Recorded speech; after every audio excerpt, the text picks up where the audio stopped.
Sir കഴിഞ്ഞ എപ്പിസോഡിലെ sir ജനറലായിട്ട് കേരളത്തിൻ്റെ ഒരു ട്രെൻഡ് സാറ് പറഞ്ഞു. അതായത് ആ ട്രെൻഡ് അനുസരിച്ച് സാറിൻ്റെ ഭാഷ അനുസരിച്ച് പറഞ്ഞാൽ ഏകശാസന ഭരണം ജനങ്ങൾ മടുത്തു എന്നാണ് സാർ ചുരുക്കി പറഞ്ഞു വെച്ചിരുന്നത്. പക്ഷേ ഈ തിരഞ്ഞെടുപ്പിൽ ഞാൻ കാണുന്നൊരു പ്രാധാന്യം കോർപ്പറേഷൻ മേഖലയിൽ BJP നടത്തിയ വലിയൊരു മുന്നേറ്റം. സാർ പറഞ്ഞല്ലോ, വോട്ടിംഗ് പെർസെൻറ്റേജ് കൂടും, കാരണം ശക്തമായ ത്രികോണ മത്സരം വരികയാണെന്നുള്ളതാണ്. അപ്പോൾ ഇവിടെ കേരളം മുഴുവൻ ഉറ്റുനോക്കുന്ന 2-3 മണ്ഡലങ്ങളുണ്ട്. അതിലൊന്ന് നേമമാണ്, മറ്റൊന്ന് വട്ടിയൂർക്കാവാണ്, പിന്നൊന്ന് ട്രിവാൻഡ്രം സെൻട്രലാണ്. ഈ 3 കോൺസ്റ്റിറ്റ്യുവൻസികൾ ജനങ്ങളെ ഉറ്റുനോക്കുന്നതാണ്. സാറ് ഇവിടെ ജനിച്ച് വളർന്ന സ്ഥലമാണ് ട്രിവാൻഡ്രം. സാറ് കോളേജിൽ പഠിച്ചുകൊണ്ടിരുന്ന സമയത്ത് രാഷ്ട്രീയ പ്രവർത്തനം നടത്തിയ സ്ഥലമാണ് ട്രിവാൻഡ്രം. അപ്പോൾ ട്രിവാൻഡ്രത്തിൻ്റെ പൾസ് സാറിന് നന്നായിട്ടറിയാം. ഈ കോൺസ്റ്റിറ്റ്യുവൻസിയിൽ ഓരോ കോൺസ്റ്റിറ്റ്യുവൻസി 3ആയിട്ട് നമുക്ക് എടുക്കാം. ഈ നേമം കോൺസ്റ്റിറ്റ്യുവൻസിയെ സാർ എങ്ങനെയാണ് കാണുന്നത്? ഒന്ന് വിശദമാക്കി ഒന്ന് വിശകലനം ചെയ്ത് പറയുക. നിയമം വളരെ പ്രവചനങ്ങൾക്ക് അതീതമായൊരു മണ്ഡലമായിരുന്നു. എന്നാൽ കഴിഞ്ഞ കുറേ കാലമായിട്ട് നിയമം അതിൻ്റെ ഒരു മൂന്നാമത്തെ കക്ഷി, അതായത് UDFനും LDFും അല്ലാത്ത മൂന്നാമത്തെ കക്ഷിയായ BJP അവരുടെ സാന്നിധ്യം അറിയിക്കുന്ന ഒരു മണ്ഡലമാണ്. അവർക്കൊരു തവണ മാത്രമേ ജയിക്കാൻ സാധിച്ചിട്ടുള്ളൂ. അത് നമുക്കറിയാം. രാജഗോപാൽ ആണ് പലതവണ തിരുവനന്തപുരത്ത് മത്സരിക്കുകയും പരാജയപ്പെടുകയും, എന്നാൽ തിരുവനന്തപുരത്ത് അദ്ദേഹത്തിൻ്റെ ഒരു സൗമ്യമായ സാന്നിധ്യം ജനങ്ങൾക്ക് ബോധ്യപ്പെടുകയൊക്കെ ചെയ്ത ഒരു പ്രത്യേക സാഹചര്യത്തിൽ അദ്ദേഹം ജയിച്ചു. അപ്പോൾ അവിടെ ഒരു പ്രത്യേക സാഹചര്യത്തിൽ അദ്ദേഹം ജയിച്ചു. പക്ഷേ ആ ജയം അടുത്ത തിരഞ്ഞെടുപ്പ് വന്നപ്പോഴേക്കും കുമ്മനം രാജശേഖരൻ പരാജയപ്പെടുകയും ചെയ്തു. ഈ നിയമം എന്ന് പറയുന്ന അവിടെ നിന്ന് ഞാൻ ഇടപെട്ടെ. രാജഗോപാൽ ജയിച്ചു, തൊട്ട് പുറകെ വന്ന കുമ്മനം രാജശേഖരൻ പരാജയപ്പെട്ടു. അത് BJPയുടെ പരാജയമാണോ, അതോ രാജഗോപാലിൻ്റെ പരാജയമാണോ, അതോ കുമ്മനം രാജശേഖരൻ്റെ പരാജയമാണോ? ശരിക്കും പറഞ്ഞാൽ അത് ഇലക്ഷൻ മാനേജ്മെൻറ്റിൽ BJP പരാജയപ്പെട്ടതാണ്. ഇലക്ഷൻ മാനേജ്മെൻ്റ് എന്ന് പറയുന്നത് ഒരു വലിയ ഒരു പൊളിറ്റിക്കൽ സയൻസിലെ ഒരു ഘടകമാണ്, പ്രധാനപ്പെട്ട ഘടകമാണ്. ആ ഇലക്ഷൻ മാനേജ്മെൻറ്റിനകത്തെ ഒന്നാമത്തെ കാര്യം എന്ന് പറയുന്നത് ഓവർ കോൺഫിഡൻസ് പാടില്ല എന്നുള്ളതാണ്. രണ്ടാമത്തെ കാര്യം എന്താണെന്ന് പറഞ്ഞു കഴിഞ്ഞാൽ മുൻവിധികൾ എപ്പോഴും കണക്കുകൂട്ടുന്നതനുസരിച്ച് വരില്ല. ഇങ്ങനെ പല കാര്യങ്ങളുമുണ്ട്. പ്രചരണ തന്ത്രം, ഇതിലെല്ലാം BJP പരാജയപ്പെട്ടു. അതാണ് കാരണം. ഒരു പോസ്റ്ററിൻ്റെ കാര്യം പറയാം. കുമ്മനം എന്മനം ഒരു പോസ്റ്ററാണ് അക്കാലത്തുണ്ടായിരുന്നത്. എന്താ അതിൻ്റെ അർത്ഥം? പ്രാസത്തിന് വേണ്ടി ചെയ്തതാണ്. ആ പോസ്റ്റർ തന്നെ വിപരീത ഫലമാണ് ഉണ്ടാക്കിയത്. അപ്പോൾ ഇലക്ഷൻ മാനേജ്മെൻറ്റിൽ അവർ പരാജയപ്പെട്ടു. അതാണ് ബേസിക്കലി. പക്ഷേ അതുപോലെ തന്നെ സാറേ, കുമ്മനം രാജശേഖരൻ മത്സരിക്കുന്ന സമയത്ത് അവിടെ ശിവൻകുട്ടിയും കുമ്മനവും ഒപ്പം പിന്നെ K. മുരളീധരനും വരികയാണ്. K. മുരളീധരൻ ഈ നിയമത്തേക്ക് വന്നത് ജയിക്കാനല്ല, ജയിക്കാനൊക്കത്തില്ലെന്ന് K. മുരളീധരൻ അറിയാം, മറിച്ച് കുമ്മനത്തിനെ തോൽപ്പിക്കാനാണ്. അപ്പോൾ ഒരു നെഗറ്റീവ് മെൻറ്റാലിറ്റിയോടാണ് മുരളീധരൻ ഇവിടെ വരുന്നത്. അത് മുരളീധരൻ്റെ പ്രതിച്ഛായം വല്ലാതെ ബാധിച്ചു. കാരണം ഒരു ചാവേറായിട്ട് കരുണാകരൻ്റെ മകൻ മുരളീധരൻ പോയി നിൽക്കുന്നു എന്നുള്ളതൊരു പൊതു ഫീൽ ഉണ്ടാക്കി എന്നുള്ളതാണ് ഞാൻ ഈ പറഞ്ഞത്. അദ്ദേഹത്തിന് മത്സരം ജയിക്കാൻ കഴിയുന്നൊരു സ്ഥലത്ത് പോകുന്നത് മനസ്സിലാക്കാം, ഒരാളിനെ തോൽപ്പിക്കാൻ പോകുന്നത് 2 മെൻറ്റാലിറ്റിയാണ്. അപ്പോൾ ഏതാണ്ട് മഹാഭാരതത്തിലെ ഒരു ശിഖണ്ഡിയുടെ റോളാണ് മുരളീധരൻ അവിടെ കിട്ടിയത്. അത് മുരളീധരനെ പിൻകാലത്ത് അത് കുറച്ച് പ്രതികൂലമായിട്ട് അദ്ദേഹത്തിൻ്റെ ഇമേജിനെ ബാധിച്ചിട്ടുണ്ടെന്ന് എനിക്ക് തോന്നുന്നു. ഇത് വീണ്ടും ചരിത്രം ആവർത്തിക്കുകയാണ്. രാജീവ് ചന്ദ്രശേഖരൻ കുമ്മനം രാജശേഖരൻ്റെ സ്ഥാനത്ത് നിന്ന് മത്സരിക്കുന്നു BJP സ്ഥാനാർത്ഥിയായിട്ട്. ശിവൻകുട്ടി രണ്ടാമതൊരു ഊഴം പ്രതീക്ഷിച്ചുകൊണ്ട് മത്സര രംഗത്തുണ്ട്. കരുണാകരൻ്റെ മകൻ മാറി കാർത്തികേയൻ്റെ മകൻ ഇവിടെ പിന്നെ സ്ഥാനാർത്ഥിയായിട്ട് ശബരിനാഥ് വരികയും ചെയ്യുന്നു. ഈ തിരഞ്ഞെടുപ്പിൽ ഇവരുടെയൊക്കെ ജയപരാജയ സാധ്യതകൾ സാർ എങ്ങനെയാണ് വിലയിരുത്തുന്നത്? ഇടയ്ക്ക് അത് പറയുന്നതിലേക്ക് വരുന്നതിന് മുമ്പ് K. മുരളീധരൻ്റെ രാഷ്ട്രീയ ജീവിതത്തിലെ ഏറ്റവും ബുദ്ധിശൂന്യമായ നടപടിയായിരുന്നു ഈ നേമം നിയോജക മണ്ഡലത്തിലെ മത്സരിക്കുവാനുള്ള തീരുമാനം. നമ്മളൊരു കാര്യം ഓർക്കേണ്ടത്, എത്ര ശക്തിയുള്ള രാഷ്ട്രീയ പാർട്ടിയാണെങ്കിലും കേഡർ പാർട്ടിയാണെങ്കിലും ആ കേഡർ പാർട്ടിയിൽപ്പെട്ട അംഗങ്ങളുടെ വോട്ട് കൊണ്ട് മാത്രമല്ല ഒരു സ്ഥാനാർത്ഥി ജയിക്കുന്നത്. ഒരു സ്ഥാനാർത്ഥി എപ്പോഴും ജയിക്കുന്നത് ആ പാർട്ടി അംഗങ്ങളുടെ പ്രവർത്തനവും അതുപോലെ തന്നെ പാർട്ടിയോട് ഒരു താല്പര്യമുള്ള നിഷ്പക്ഷരായ ആളുകളുടെ വോട്ടും കൂടി ചേരുമ്പോഴാണ്. മുരളീധരൻ വട്ടിയൂർക്കാവ് നിയോജക മണ്ഡലത്തിൽ 2 തവണ ജയിച്ചത് കോൺഗ്രസ് പ്രവർത്തകരുടെയോ UDF പ്രവർത്തകരുടെയോ മാത്രം വോട്ട് കൊണ്ടല്ല, അല്ലാത്തൊരു വിഭാഗം ആളുകളുടെ വോട്ടും കൊണ്ട് കൂടിയാണ്. അത് ആ ആളുകൾ എല്ലാം മുരളീധരൻ, ആ ആളുകളിൽ ഒരു ഹിന്ദു മനോഭാവമുള്ള ആളുകളുണ്ട്. അവർ BJP ക്കാരല്ല. പക്ഷേ ഒരു BJP ജയിച്ചാലും ഞങ്ങൾക്ക് പരാതിയില്ല, അല്ലെങ്കിൽ BJP-ക്കും ജയിക്കാൻ ഒരു അവസരം കൊടുത്തുകൂടെ എന്നൊക്കെ വിചാരിക്കുന്ന ഒരു വിഭാഗമുണ്ട്. NSS-ലുണ്ട്, SNDP-യിലുണ്ട്, അല്ലെങ്കിൽ മറ്റ് ഈ രണ്ട് സംഘടനകളിൽ നിന്ന് പെടാത്ത മറ്റ് ഹൈന്ദവ വിഭാഗങ്ങളിൽപ്പെട്ടവർക്കും ഉണ്ട്. അവരിൽ ഒരു ഗണ്യമായ വിഭാഗം മുരളീധരൻ്റെ ഈ നടപടിയെ അവർ വളരെ പ്രതികൂലമായിട്ടാണ് കണ്ടത്. അത് മുരളീധരനെ ഇപ്പോഴും വേട്ടയാടുന്നുണ്ട്. അതാണ് മുരളീധരൻ്റെ ഒരു ജീവിതത്തിൽ. അദ്ദേഹം ഈ 2 തവണ വട്ടിയൂർക്കാവിൽ ജയിക്കുകയും ഈ വട്ടിയൂർക്കാവ് മണ്ഡലത്തെ അദ്ദേഹം കൃത്യമായിട്ട് ഒരു മാനേജ് ചെയ്തു. അദ്ദേഹത്തെ ഒരു MLA-യുടെ അതിനകത്ത് നിന്നുകൊണ്ട് അദ്ദേഹത്തിന് അറിയാം എങ്ങനെയാണ് ഉദ്യോഗസ്ഥന്മാരെ കൊണ്ട് കാര്യങ്ങൾ നടത്തേണ്ടതെന്ന് അറിയാം. അതനുസരിച്ചിട്ട് അദ്ദേഹം നന്നായിട്ട് പരിപാലിച്ചിരുന്ന ആ മുരളീധരന് അന്നുണ്ടായിരുന്ന ഒരു അദ്ദേഹത്തെ അനുകൂലിച്ചിരുന്നവരെ, ഒരു വിഭാഗത്തെ അദ്ദേഹത്തോട് ഒരകന്നു പോകുന്നതിന് ഈ നേമത്ത് മത്സരിക്കുക എന്ന് പറയുന്ന തീരുമാനം. അത് ഞാൻ പറയുമ്പോൾ തിരുവനന്തപുരത്തിൻ്റെ ഒരു ഡെമോഗ്രഫിയെക്കുറിച്ച് കൂടി നമ്മൾ അറിഞ്ഞിരിക്കണം. എല്ലാവരും സമ്മതിക്കുന്നൊരു കാര്യമാണ്, നായർ സമുദായത്തിന് അല്ലെങ്കിൽ നായർ സമുദായത്തിൽപ്പെട്ട അംഗങ്ങൾക്ക് ഒരു മേൽക്കൈയുള്ള ഒരു തിരുവനന്തപുരം നഗരത്തിൻ്റെ പല ഭാഗങ്ങളിലും അവർക്കിപ്പോഴും ഒരു നിർണായകമായിട്ട് തീരുമാനത്തിൽ ഒരു സ്ഥാനാർത്ഥിയുടെ വിജയത്തിലും പരാജയത്തിലും ഒക്കെ ഒരു വ്യക്തിത്വം, ഒരു അഭിപ്രായമുള്ള ഒരു പ്രദേശമാണ്. അതിന് മാത്രമല്ല ഇവിടെ ഒരു ഏറ്റുവീട്ടിൽ പിള്ളമാരുടെ പാരമ്പര്യം എന്നൊക്കെ പറയുന്ന പോലത്തെ ഒരു പകയാണെങ്കിൽ പക, സ്നേഹമാണെങ്കിൽ സ്നേഹം, അത് ഹിപ്പോക്രസിയോടുകൂടി മറച്ചു വയ്ക്കാത്ത ഒരു ദേഷ്യമൊക്കെ കാണിക്കും ഇവിടുത്തെ ആളുകളെ, ഈ പറയുന്ന നായർ സമുദായത്തിൽപ്പെട്ട ആളുകളെ. അപ്പോൾ അവരുടെ മുമ്പിൽ മുരളീധരൻ്റെ ഒരു പ്രാധാന്യം ആ നേമത്ത് മത്സരിക്കാനുള്ള തീരുമാനത്തോടുകൂടി ഒന്ന് ചുരുങ്ങിപ്പോയി. ഞാനിനി വീണ്ടും ഈ കോർപ്പറേഷനിലെ വിജയത്തെ പറ്റി പറയാം. അല്ല സാർ, നിയമം മാത്രം എടുക്കാം. അല്ല, നിയമം എന്ന് പറയുമ്പോൾ 17 കൗൺസിലർമാരാണ് ഇന്നത്തെ നിയമം ഈ നിയോജക മണ്ഡലത്തിൽ നിന്ന് BJP-ക്ക് ജയിപ്പിക്കാൻ സാധിച്ചത്. അപ്പോൾ ഇപ്പോൾ വാസ്തവത്തിൽ BJP എന്ന് പറയുന്ന രാഷ്ട്രീയ പാർട്ടിയുടെ പീക്ക് അല്ല എന്ന് വിശ്വസിക്കുന്ന ഒരുപാട് പേരുണ്ട്. അതായത് എന്താണ് BJP ജയിച്ചേക്കാം എന്നൊക്കെ വിചാരിക്കുന്നതിനേക്കാൾ കൂടുതൽ ആളുകൾ ജയിക്കണമെന്നില്ല എന്ന് വിചാരിക്കുന്നവരും ഉണ്ടാവും. അല്ലെങ്കിൽ ഏതാണ്ട് ബലാബലം തുല്യമായിട്ട് നിൽക്കുന്ന ഒരു കാലഘട്ടത്തിൽ, ആ കാലഘട്ടത്തിലും നിയമത്തിനൊരു BJP-ക്ക് അവിടെ ഒരു അപ്പർ ഹാൻഡ് ഉണ്ട്. കാരണം എന്താണ്, ആ നിയോജക മണ്ഡലത്തിൽ 17 വാർഡുകളിൽ BJP-ആണ് വിജയിച്ചത്. അതാണ് നിയമത്തിൻ്റെ പ്രത്യേകത. അപ്പോൾ അതേ സമയത്ത് നമ്മൾ ആലോചിക്കണം, ഭീമാപള്ളി പോലെയുള്ള മാണിക്യമംഗലം പോലെയുള്ള മുസ്ലിം ഭൂരിപക്ഷ പ്രദേശങ്ങളുണ്ട്. അപ്പോൾ ചില വാർഡുകളിൽ ഈ പറയുന്നത് പോലെ ക്രൈസ്തവ ഭൂരിപക്ഷമുള്ള പ്രദേശങ്ങൾ ഉണ്ട്, അല്ലെങ്കിൽ പരിവർത്തിത ക്രൈസ്തവർക്ക് മുൻതൂക്കമുള്ള വാർഡുകളുണ്ട്. ഇതൊക്കെ ഉണ്ടെങ്കിലും അപ്പോൾ പിന്നെ അവിടെ നോക്കുന്നത് കാൻഡിഡേറ്റ്സിൻ്റെ കഴിവുകളാണ് അവിടെ വിലയിരുത്തപ്പെടുന്നത്. അപ്പോൾ നമുക്കറിയാം, നേമം നിയോജക മണ്ഡലത്തിൽ ഞാൻ നേരത്തെ പറഞ്ഞ പോലെ ത്രികോണ മത്സരമുണ്ട് എന്ന് ഞാൻ കരുതുന്നത് അങ്ങനെയാണ്.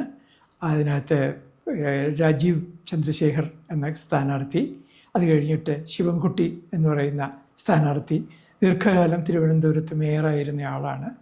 മാത്രമല്ല അദ്ദേഹം പ്രാസംഗികനൊന്നുമല്ല. നമുക്കറിയാം അദ്ദേഹത്തിൻ്റെ നിയമസഭയിലെ പ്രകടനത്തെ പറ്റിയൊക്കെ, അതൊന്നും ആരും ജനാധിപത്യത്തിലെ എൻ്റെ മൂല്യത്തെ പറ്റിയൊക്കെ ധാരണയുള്ള ആളുകൾ അതിനെയൊന്നും അംഗീകരിക്കുമെന്ന് തോന്നുന്നില്ല. ഇപ്പോൾ ദുർബലനാണ് ശിവൻകുട്ടി, പഴയ കരുത്തനൊന്നുമല്ല. പാർക്കിൻസൺസ് അസുഖമുണ്ട് അദ്ദേഹത്തിൻ്റെ. കൈ ശരിക്കും ഒപ്പിടാൻ പോലും സാധിക്കുകയില്ല, കൈ വിറയ്ക്കുകയാണ് അദ്ദേഹത്തിൻ്റേത്. പക്ഷേ ഇങ്ങനെയൊക്കെയാണെങ്കിലും പറഞ്ഞാൽ ചെയ്യുന്നയാൾ, ഇതാണ് അദ്ദേഹത്തിനെ പറ്റിയുള്ളത്. അപ്പോൾ അവിടെ പറഞ്ഞാൽ ചെയ്യുക എന്ന് പറഞ്ഞാൽ വേണ്ടതും വേണ്ടാത്തതും ചെയ്യുന്നയാൾ എന്നും വേണമെങ്കിൽ നമുക്ക് വ്യാഖ്യാനിക്കാം. ഇപ്പോൾ കിള്ളിയാറിൻ്റെ തീരങ്ങളിൽ ഉള്ള അനധികൃതമായ കയ്യേറ്റങ്ങൾ ഒന്നും ഈ മേയറായിരുന്ന കാലത്ത് ശിവൻകുട്ടി ഒഴിപ്പിക്കാത്തത് എന്താണ്? അവരുടെ വോട്ടാണ് പ്രധാനം. പകരമോ നഗരത്തിൻ്റെ ഒരു പ്രധാനപ്പെട്ട ഒരു നദി, ആറ്, തോടല്ല, ആറാണ്. നെടുമങ്ങാട്ട് നിന്ന് ആരംഭിച്ച് അത് ഈ പറയുന്ന ആറ്റുകാലിൽ വന്ന് തിരുവല്ലത്ത് വന്ന് ചേരുകയാണ്. കരമനയാറുമായിട്ട് ചേർന്ന് തിരുവല്ലത്ത് വന്നു. അതിൻ്റെ വലിയ അവിടെ കയ്യേറ്റങ്ങൾ നടന്നു. ആ കയ്യേറ്റങ്ങളൊന്നും ഒഴിപ്പിച്ചില്ല. അപ്പോൾ ഒരു ഭരണാധികാരി എന്ന നിലയിൽ ഒരുപാട് പോരായ്മകളുണ്ട്. പക്ഷേ ഇങ്ങനെയൊക്കെ പറഞ്ഞാലും ശിവൻകുട്ടി ഒരു പ്രബലനായ കാൻഡിഡേറ്റാണ്.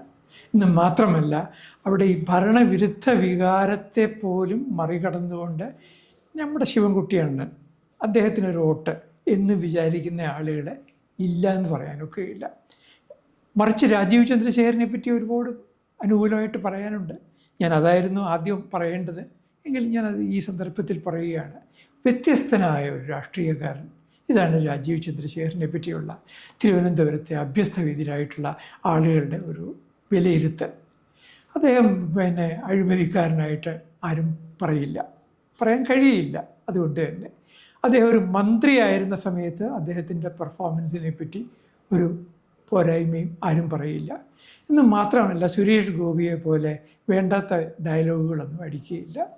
ഒരു വളരെ പക്വതയുള്ള ഒരു സീസൺഡ് പോളിറ്റീഷ്യൻ അല്ലാതിരുന്നിട്ടും അല്ലാതെയാണെങ്കിൽ പോലും അദ്ദേഹം വളരെ ഒരു പക്വമാർന്ന തരത്തിലുള്ള അഭിപ്രായങ്ങളാണ് ഈ രാജീവ് ചന്ദ്രശേഖർ മത്സരിച്ച് തോൽക്കുന്ന സന്ദർഭങ്ങളിലും ഇപ്പോഴും മത്സരിച്ച് സജീവമായി മത്സരിച്ചുകൊണ്ട് നിൽക്കുമ്പോഴും.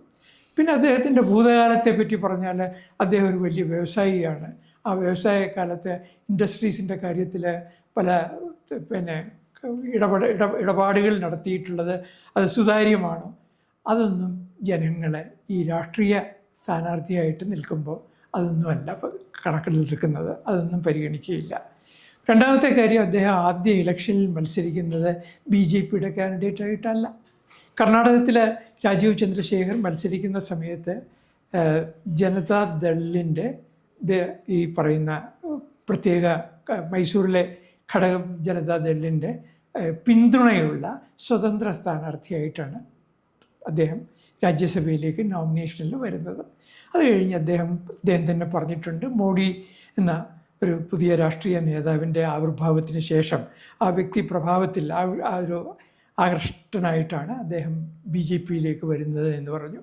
ഏതായാലും BJPയിൽ വന്നതിന് ശേഷം അദ്ദേഹം ഒരു വ്യത്യസ്തമായ രാഷ്ട്രീയ നേതാവായിട്ട് തെളിയിച്ചു. മാത്രമല്ല, അദ്ദേഹം ഒരു ശശി തരൂരിനെ പോലെ അതിഗംഭീരനായ ഒരു കോൺവെർസേഷണലിസ്റ്റ് അല്ല. അദ്ദേഹം അതുപോലെ തന്നെ ഒരു ഗ്രന്ഥകാരനുമല്ല ശശി തരൂരിനെ പോലെ. പക്ഷേ ആലോചിക്കണം, കഴിഞ്ഞ ലോക്സഭാ തെരഞ്ഞെടുപ്പിൽ ശശി തരൂരിനെ ബഹുദൂരം പിന്നിലാക്കുകയാണ് ഈ നിയോജക മണ്ഡലത്തിൽ രാജീവ് ചന്ദ്രശേഖർ ചെയ്തത്. രാജീവ് ചന്ദ്രശേഖരനായിരുന്നു കൂടുതൽ വോട്ട്, ശശി തരൂരിന് അല്ല. എന്തുകൊണ്ടായിരിക്കും അത്? അദ്ദേഹത്തിൻ്റെ കമ്മ്യൂണിക്കേഷൻ സ്കിൽ കുറവാണെങ്കിലും അദ്ദേഹം പറയുന്ന കാര്യങ്ങൾക്ക് ക്ലാരിറ്റി ഉണ്ട്, വ്യക്തത. അതാണ് രാജീവ് ചന്ദ്രശേഖറിൽ ഞാൻ കാണുന്ന ഒരു പ്രത്യേകത. അതുകൊണ്ട് രാജീവ് ചന്ദ്രശേഖർ ശക്തനായ ഒരു കാൻഡിഡേറ്റാണ്. ഈ തിരഞ്ഞെടുപ്പിൻ്റെ അദ്ദേഹത്തിൻ്റെ ജയസാധ്യതയെ തള്ളിക്കളയാൻ ഒക്കുകയില്ല. എങ്കിലും അതിൻ്റെ തീരുമാനങ്ങളിലേക്ക് വരുന്നില്ല. ഒരല്പം പിന്നിലാണ് ശബരിനാഥ് എന്ന് ഇപ്പോൾ ഞാൻ പറയും. പക്ഷേ ശബരിനാഥൻ്റെ പ്രത്യേകതകൾ നമ്മൾ കാണാതിരുന്നുകൂടാ. ശബരിനാഥ് ഒരു IT രംഗത്ത് പ്രവർത്തിക്കുന്ന ഒരാളാണ്. അദ്ദേഹം ഒരു IT ജീവനക്കാരൻ എന്നല്ലാതെ IT മാനേജ്മെൻറ്റ് വിദഗ്ധനായിട്ട് ആയിരിക്കണം. പക്ഷെ നമുക്ക് തെളിവുകളൊന്നുമില്ല. എന്ന് മാത്രമല്ല, അദ്ദേഹത്തിൻ്റേതായിട്ട് ഒരു ലേഖനവും നമ്മൾ കണ്ടിട്ടില്ല. അദ്ദേഹത്തിൻ്റെ പ്രസംഗങ്ങളിലും അങ്ങനെ ഒരു ഇൻ്റലക്ച്വൽ അനാലിസിസൊന്നും ഞാൻ കണ്ടിട്ടില്ല. പക്ഷെ ഒരു പ്രത്യേകതയുണ്ട്. അതെന്താന്ന് പറഞ്ഞാൽ, അദ്ദേഹത്തിൻ്റെ പെരുമാറ്റത്തിൽ അഹന്തയില്ല.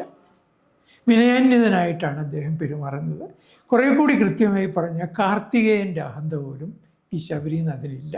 കാർത്തികേയനെ നമുക്ക് ആവശ്യമില്ലാതെ ആളുകളോട് തട്ടിക്കയറും, പിണക്കുന്നതിന് വളരെ മിടുക്കനാണ് ഈ കാർത്തികേയൻ. അതുപോലെ തന്നെ കാർത്തികേയന് അനുകൂലമായിട്ട് ആളുകളെ കൈകാര്യം ചെയ്യാൻ, വേണ്ടപ്പെട്ടവരെ കൈകാര്യം ചെയ്യാനും ഒക്കെ കഴിയുന്ന ആളാണ്. പക്ഷേ ശബരിനാഥ് സ്റ്റഡിയായിട്ട് തന്നെ ആളുകളുമായിട്ടുള്ള ഇടപഴകുന്നതിൽ ഒരു മാന്യത, ഒരു എപ്പോഴും അത് നിലനിർത്തുന്നുണ്ട്. അതാണ് ശബരിനാഥിന് കണ്ട ഒരു പ്രത്യേകത. 3 ഈ 3 സ്ഥാനാർത്ഥികളെക്കാളും ചെറുപ്പക്കാരനാണ്, യുവാവാണ് ശബരിനാഥ്. അതുകൊണ്ട് ശബരിനാഥിന് ഒരവസരം കൊടുത്താൽ എന്താണ് എന്ന് വിചാരിക്കുന്ന ഒരു യുവജന വിഭാഗത്തെയും എനിക്ക് നേമത്ത് കാണാൻ സാധിച്ചു. പക്ഷേ ഇപ്പോൾ നിലവിലുള്ള സാധ്യതകൾ വെച്ച് നോക്കുകയാണെങ്കിൽ അത് രാജീവ് ചന്ദ്രശേഖരനും ശിവൻകുട്ടിക്കും അല്പം പിന്നിലായിട്ടാണ് ശബരിനാഥ് നേമത്ത് ഓടിക്കൊണ്ടിരിക്കുന്നത്. സാർ പറഞ്ഞതനുസരിച്ച് 2-3 ഫാക്ടേഴ്സ് ഉണ്ട് അതിനകത്ത്. ഒന്ന്, കഴിഞ്ഞ ലോക്സഭാ തെരഞ്ഞെടുപ്പിൽ 2024 ലോക്സഭാ തെരഞ്ഞെടുപ്പിൽ രാജീവ് ചന്ദ്രശേഖരൻ താമര ചിഹ്നത്തിലാണ് മത്സരിച്ചത്. അപ്പം ശശി തരൂരിനേക്കാൾ കൂടുതൽ ആളുകൾ രാജീവ് ചന്ദ്രശേഖരൻ താമര ചിഹ്നത്തിൽ വോട്ട് ചെയ്തല്ലോ. അപ്പുറത്ത് നിൽക്കുന്ന മോശം പ്രതിയോഗിയല്ല, ശശി തരൂരാണെന്ന് വിചാരിച്ചോണം. ഗ്രന്ഥകാരനാണ്, തിരുവനന്തപുരത്തെക്കുറിച്ചെല്ലാം നന്നായിട്ട് അറിയാവുന്ന ഒരാളാണ്. അപ്പോൾ ശശി തരൂരും ശബരിനാഥും നമ്മളൊന്ന് കമ്പയർ ചെയ്യുമ്പോൾ യുവാക്കളെ ശബരിനാഥനേക്കാൾ യഥാർത്ഥത്തിൽ കൂടുതൽ ആകർഷിച്ചത് ശശി തരൂരാണ്. തിരുവനന്തപുരത്ത് യുവാക്കളെ ആകർഷിക്കുന്നതിൽ മുന്നേ നിന്നത് യുവാക്കളെ സ്ത്രീകളെയും ശശി തരൂരാണ്.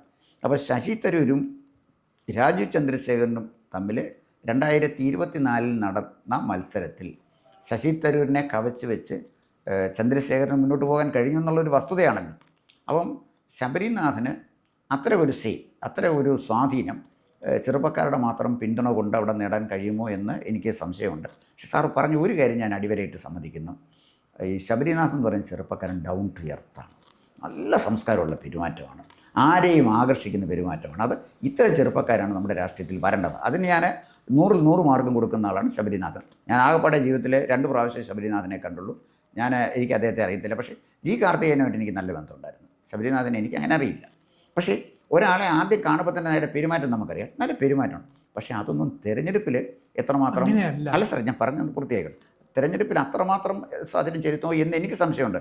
സാറിൻ്റെ ഒരു നിരീക്ഷണം എൻ്റെ നിരീക്ഷണമായിട്ടുള്ള വ്യത്യസ്ത തലങ്ങളിൽ കാണുകയാണ്. എനിക്കിതിൽ പറയാനുള്ളത് ഇത്രയേ ഉള്ളൂ.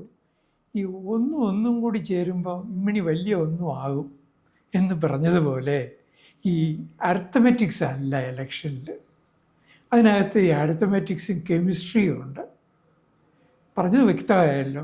അതുകൊണ്ട് തോന്നുകയാണ് ഒരാൾക്ക് ഈ കഴിവൊന്നും സാരമില്ല, ഇയാളെ നമുക്ക് അപ്രോച്ച് ചെയ്യുക. ഇലക്ഷനിൽ ഇപ്പോൾ MLAയിൽ നിന്ന് ജനങ്ങൾ പ്രതീക്ഷിക്കുന്നത് എന്താണെന്നറിയോ? അവരുടെ ബന്ധുവിൻ്റെ വിവാഹത്തിന് വരണം, അവരുടെ ബന്ധുവിൻ്റെ മരണത്തിന് വരണം. ഇങ്ങനെ ഈ ഒരു നിലയിലേക്ക് MLAമാരെ ആളുകൾ സങ്കല്പിക്കാൻ തുടങ്ങിയിട്ടുണ്ട്.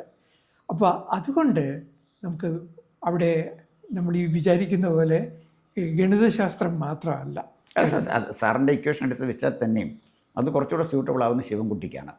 കാരണം ശിവൻകുട്ടി സാർ പറഞ്ഞ പോലെ ശിവൻകുട്ടി എണ്ണൻ എന്നൊക്കെ പറഞ്ഞ് നിയമസഭയിലല്ല ആ നിയോജക മണ്ഡലത്തിൽ നിറഞ്ഞു നിൽക്കുന്ന ആളാണ്. അല്ല, അവിടെ ആരോഗ്യം ഈ ശിവൻകുട്ടിയുടെ കാര്യത്തിൽ ഇങ്ങനെയൊക്കെ പറയുമ്പോഴും ഈ ഊച്ചാളിത്തരം ആളുകൾക്ക് ഇഷ്ടമാകില്ല. എന്ന് മാത്രമല്ല, അന്ന് അറിയാമല്ലോ, KM മാണി സാറിൻ്റെ കൂടെ അന്ന് പേഴ്സണൽ സ്റ്റാഫിൽ ഉണ്ടായിരുന്ന ആളല്ലേ. ആ മാണി സാറിനോട് കാണിച്ചത് ഒരു രാഷ്ട്രീയ വിയോജിപ്പാണെങ്കിൽ പിന്നീട് മാണി സാറിൻ്റെ മകനെ കൂട്ടരുത്, അല്ലെങ്കിൽ കോൺഗ്രസ് എമ്മിനെ ഒരു ഘടകകക്ഷിയാക്കരുത്. നിർലജ്ജം CPIM ചെയ്തത് കോൺഗ്രസ് എമ്മിനെ ഘടകകക്ഷിയാക്കുകയും മാണി സാറിനെ കൊണ്ട് നക്ഷത്രം എണ്ണിക്കുകയും ചെയ്തു. സാർ അതൊക്കെ ഞാൻ യോജിക്കുന്നു. ഇപ്പം നമ്മൾ നിയമത്തേക്ക് വരുമ്പോഴേ നിയമത്തെ സാറിൻ്റെ ഒരു അഭിപ്രായം അനുസരിച്ച് 3 പേരുടെയും കരുത്തും അവരുടെ പരിമിതികളും സാറ് പറഞ്ഞു കഴിഞ്ഞു. ടൈറ്റ് നെക്ക് ടു നെക്ക് ഫൈറ്റാണ് നിയമത്ത് നടക്കുന്നത്.